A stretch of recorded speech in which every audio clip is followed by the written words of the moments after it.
Hello again, everyone, and welcome back to Reddit Aliens. I'm John, and as always, thank you so much for being here. Good topic, let's do it. What made you leave a cult? What was the straw that broke the camel's back? Please remember to like, share, and subscribe.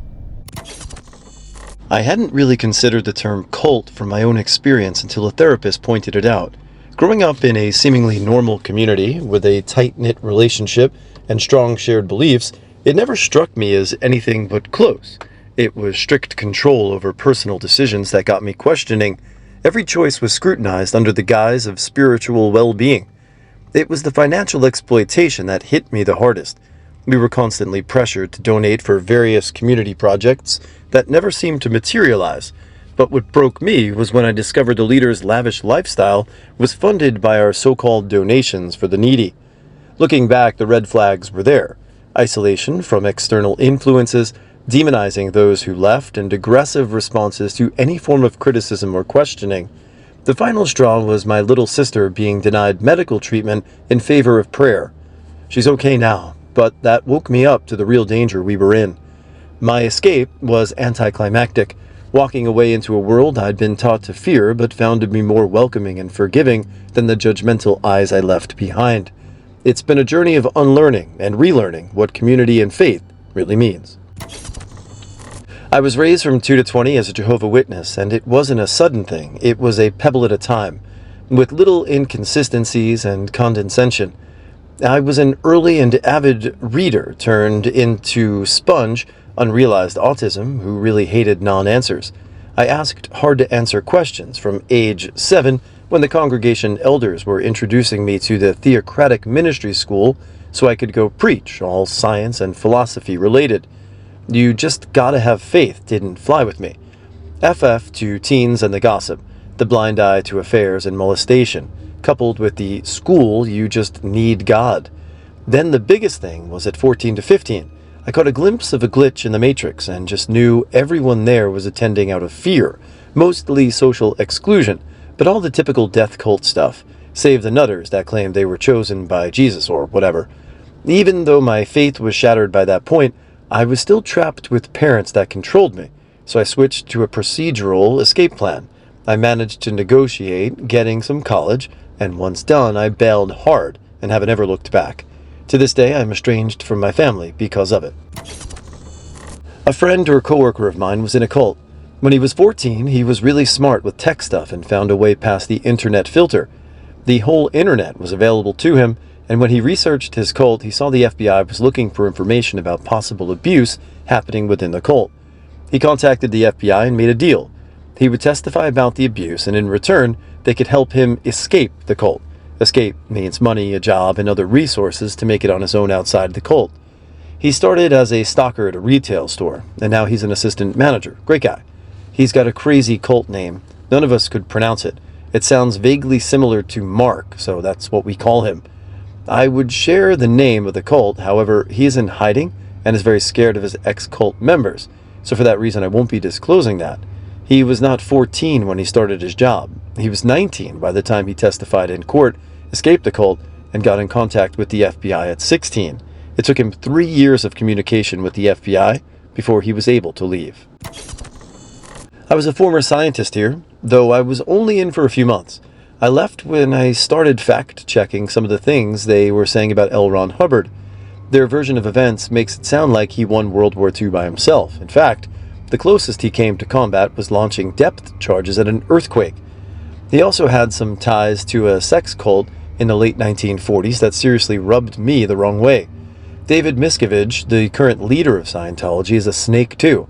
I got weasel vibes from him the instant I saw a photo of him for the first time. That was before I learned about human trafficking and sex abuse at the highest levels of science.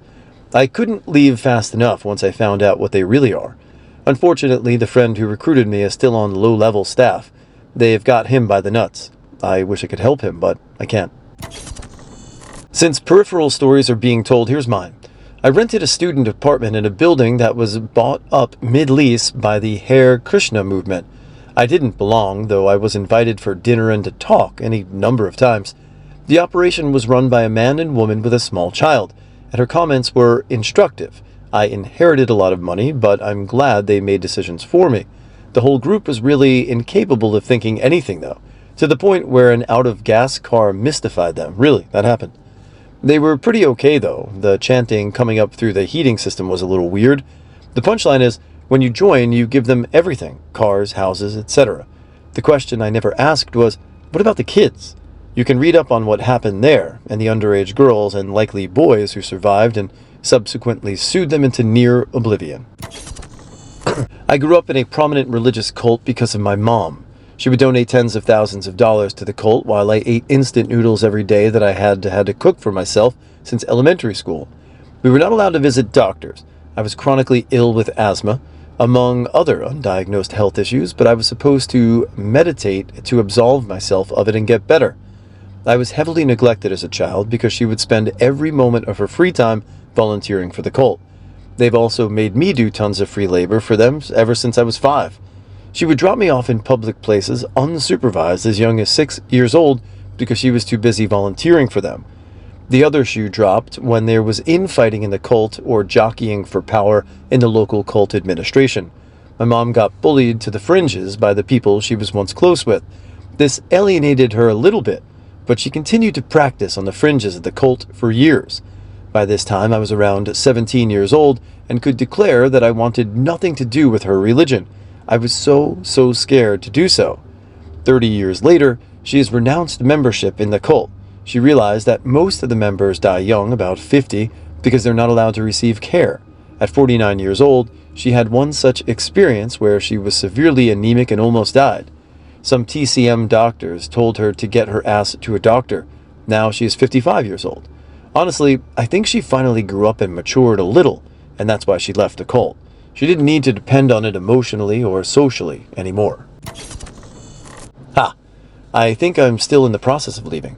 I was raised in a way that's hard to describe, but includes a lot of archetypal cult behavior, child rearing, isolation, and beliefs. I don't have contact with anyone from my hometown or family of origin as a result. If you want to imagine it, picture a couple of kids left alone in an abject American rural poverty learning more about aliens, Henry VIII, American colonialism, and sex as a marital duty all before kindergarten.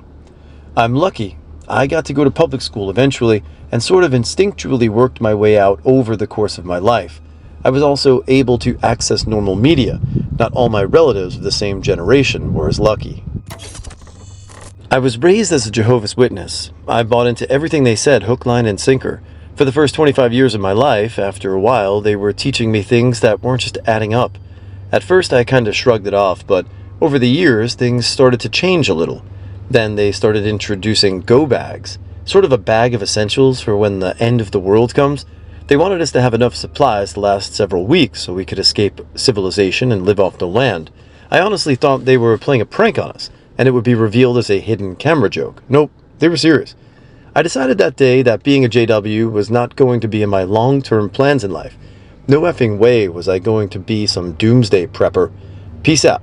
I mean, I've been reading these cult things for years, and a lot of common factor. I see a lot of Jehovah's Witness. I have no real experience. I had a kid I played Little League with who was a JW, and I remember he couldn't play on the weekends. He was a really good pitcher, too, so I don't know whatever happened to him, but I see a lot of people who don't seem to be happy with it, so I don't know.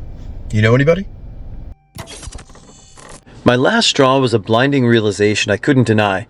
After a Bible study where I was mocked and berated, normal behavior for these people, I was numb to it at that point. One of the leaders said we needed to invite more people to the Bible study because she was the perfect voice of God.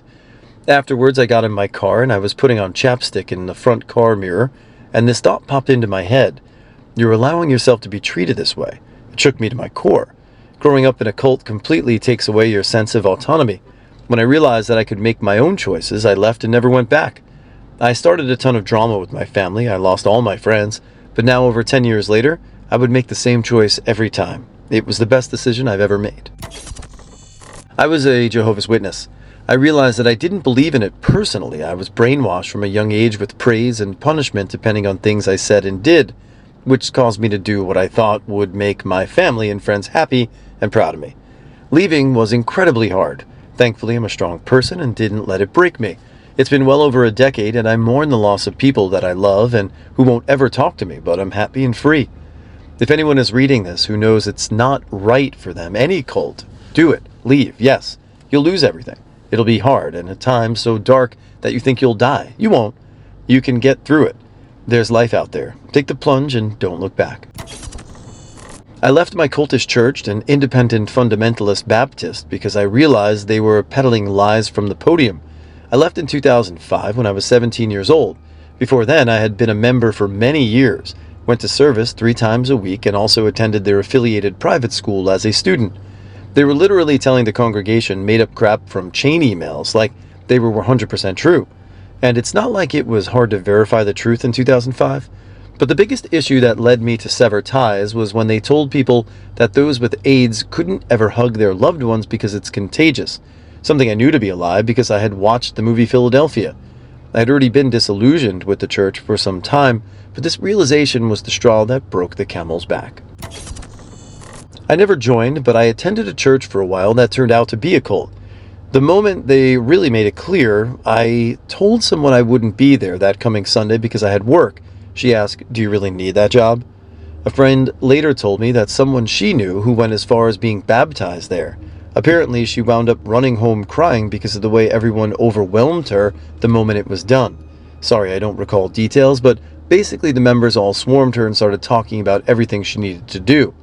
I don't remember the church's name anymore. It was something very common and innocent sounding. They weren't a full-blown cult as far as I know, because I don't think they cut people off from the rest of the world, but they were definitely a small fry cult. I was drawn to the cult's promise of a sense of belonging and purpose. They welcomed me with open arms, and for the first time in my life, I felt like I was part of something bigger than myself. But as time went on, I began to notice red flags. The leader's teachings became increasingly erratic and controlling, and members who questioned him were shunned or punished. One day I was tasked with isolating myself from my family and friends outside the cult, and I realized I had to escape. I remembered the words of my grandmother, who always told me to think for myself and never follow blindly. I knew I had to leave, no matter how scary it seemed. It wasn't easy. I had to secretly gather my belongings and find a safe place to stay. But with the help of a trusted friend, I made it out. Looking back, I see how the cult manipulated and exploited me, but I'm proud of myself for finding the strength to break free. A friend or coworker of mine was in a cult. I can share what I remember him telling me about it. His father was the leader of the church, and he had his mom, obviously, and a couple of younger siblings. In their church, women are to never cut their hair and aren't allowed to wear pants. I believe everyone is homeschooled. Growing up, he said he wasn't allowed to watch things on the internet, watch most movies. Anything with any sort of curse word was a huge no, or listen to non-church music. He said when he was a teenager, he secretly had a rock album, I don't recall the band, and his father found out and made him throw it away. The church did not approve of interracial relationships and preached against them often. I also preached the usual women are to serve their husbands stuff you hear about in a lot of these churches. All in all, it was a very oppressive and sheltered atmosphere. What spurred him to leave was his father becoming addicted to drugs after being prescribed them for some condition or illness. I don't really remember. It got to the point where he was acting insane because he was always needing more and more. He said his mother was his #1 enabler. He's much happier now that he's married with 2 young kids. He's not religious and doesn't see himself being anytime soon.